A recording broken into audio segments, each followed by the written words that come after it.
Okay, so normally on Twitter you have your newsfeed and whoever you're following, their material is going to show up there. But let's say you want to create a list, and so that you can see news feeds with different categories of material. So if you're into social media marketing, you can have a list of all of the people that you follow who post material mostly based on that category. You can create a list, and this is pretty easy. All you have to do is go up to your profile, then you go to lists, click on create a new list, and to add people to the list, all you have to do is go to their Twitter page, and then next to the follow button, you click on the gear icon and you go down to add or remove from lists, and then you just put them on there. This is a great way of organizing the people that you want to follow on Twitter into categories that are relevant for a certain subject, so that it's not just all mixed in with the other people that you follow.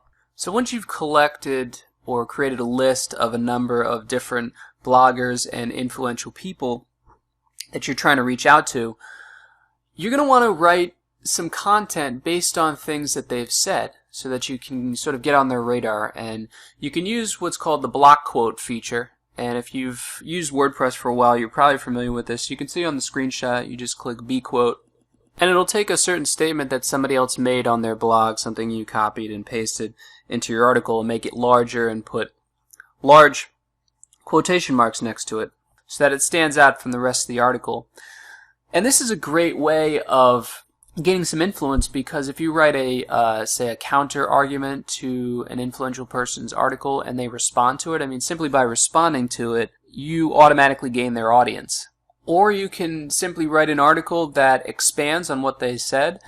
Whatever you write, you just want to make sure to reach out to them with an @ symbol or a via symbol so that they see that you have created something based on something they said. On the other side of all this, there's a free service called Unfollower, and this has about 9 million users, and it lets you track the people that unfollow you. You can also see which followers are inactive, your followers' statistics, how many tweets, how many retweets, the people that you follow but they don't follow you back.